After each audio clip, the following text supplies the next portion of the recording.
share, I'd like to just kind of break these walls down that we have between us, and kind of, do what Jesus did. A lot of the things that you thought you knew about the scriptures are not exactly true. Many have a picture of Jesus walking through walls, like phasing on through, but really this was an allegory. For a time, it was an allegory of how we each put up these walls between us, their beliefs, their strongholds, and Jesus, well, he just walked right in, he just walked right through. And so, these walls that were put up, if you listen to my voice, you'll find that they just kind of fade away, because there's nothing wrong with intimate sharing. There's nothing wrong with talking to each other and finding out that there is indeed more. The irony is, every time that, one of those walls would come down, they would eat, they would sup, and really that was an allegory of just basically learning from each other and living with each other, because food is life, and Jesus said that I am the bread of life. And what he meant was, he knew who he was, and he knew who God was, and he knew that this world was like hell on earth, and it actually is, to a certain extent, the hell that you have heard of.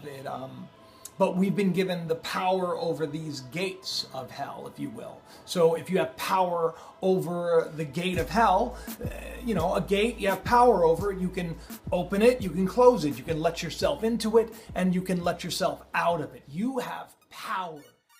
It was a nightmare.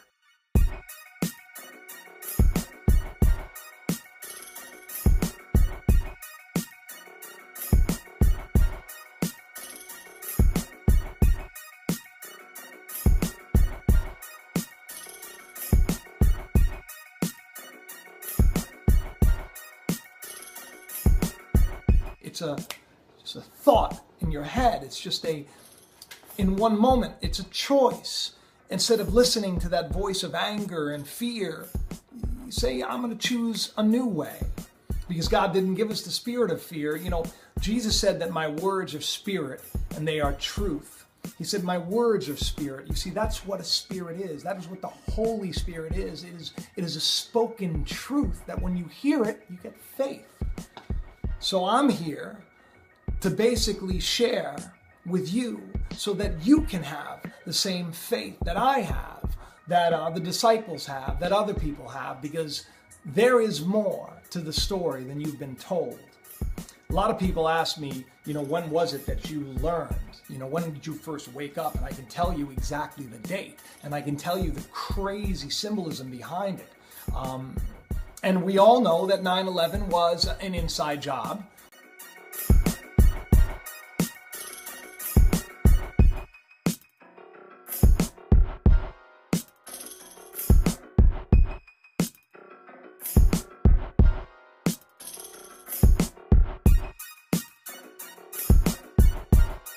It was an inside work. It was so that the government can basically come in and take away our rights, and that's what they did with the Patriot Act. But it's all a trap. It's a clever trap. It's a game, and we are the masters of this world. We were given dominion over it.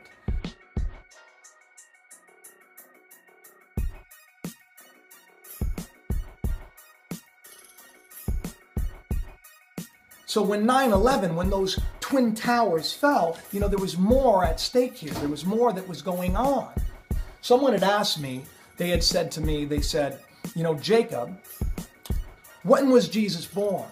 And I said, well, a lot of people think it was December 25th, but it's actually 9/11, about 3 BC or so.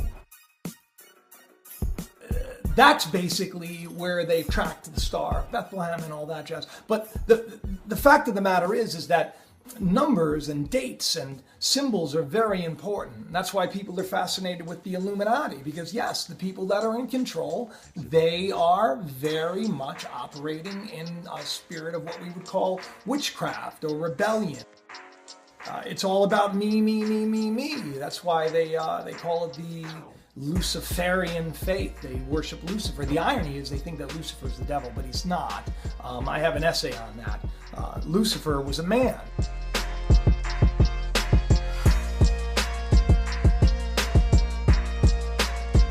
And he was thrown out of the garden. What man do you know that was thrown out of the garden? Adam. Adam in Hebrew means mankind as a whole. This is the scriptures they're a picture of us. We're that first man and we're that last man. That's why you've heard the expression, the hope of glory is Christ in you. That's the hope of our glory. I mean, that's what's going to happen. That's the day, but the day's not yet. There's a little first fruit, but the day's not yet. So anyway, what happened in 9/11 was I couldn't get away from those twins, and it was one of the first revelations I have. But the reason you're pressing that button right now is you want to know, you find it fascinating that 9/11 is actually also connected to Moses in the wilderness, in the twin tablets of stone that were thrown to the ground. The earth opened up and swallowed 3,000 people because they were worshiping a gigantic golden bull. Wall Street, the golden bull of Wall Street.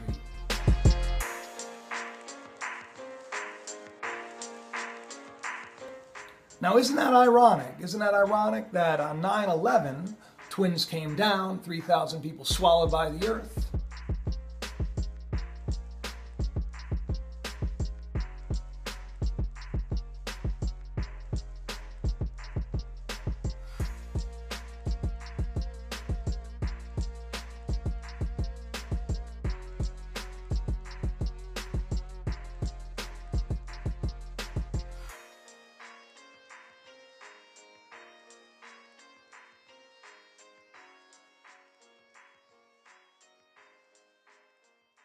Because everybody put their faith in that golden bull. Just like Moses' day, when he came down, threw down the stones. The earth swallowed up 3,000 people for worshiping Baal. The irony is, today is the day. Today is the day. You probably heard of, in the book of Joel, there's this army that rises up, and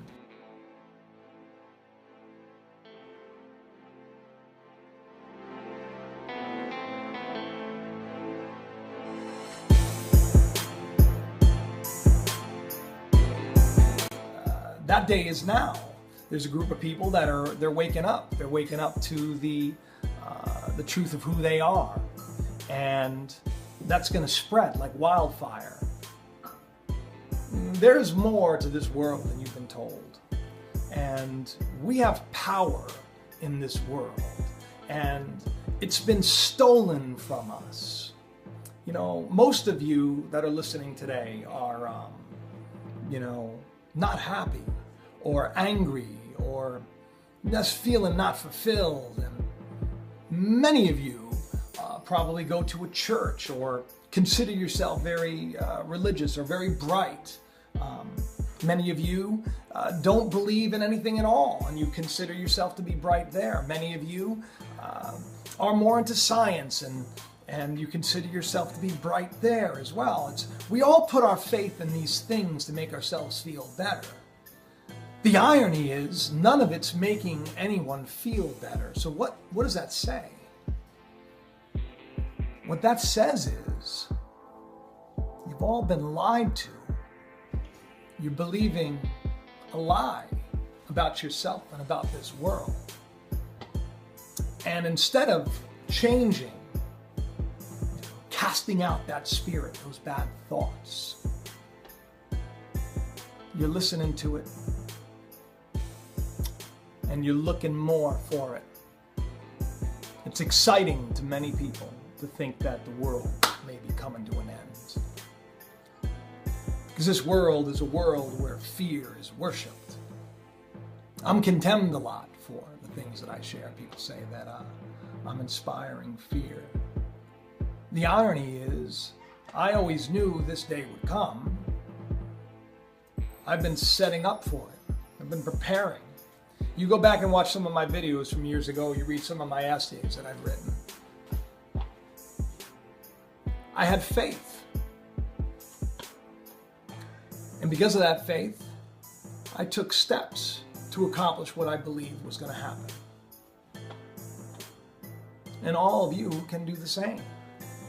The truth is, if your marriage is miserable, it's because you believe it is. If your job is the pits, it's because you believe it is. If you're broke, it's because you believe you are.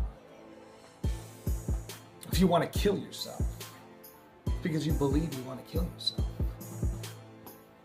But if you want to soar, it's because you believe you can soar. If you want to sing, it's because you don't care if anybody has a problem with how it sounds. If you want to dance,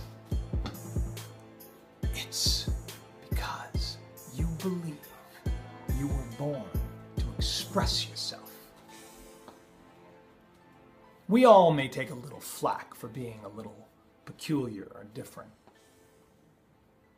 But that's just because this world, its job, is to manipulate you into believing that you aren't, that you're bland, that you're nothing, that you're a slave, that you are more than a conqueror. You are more than you've ever believed because you've never taken the time to say, teach me the truth no matter what the cost. You go to your churches, you go to your temples, you go to your mosques, and you believe what you're told, and you form opinions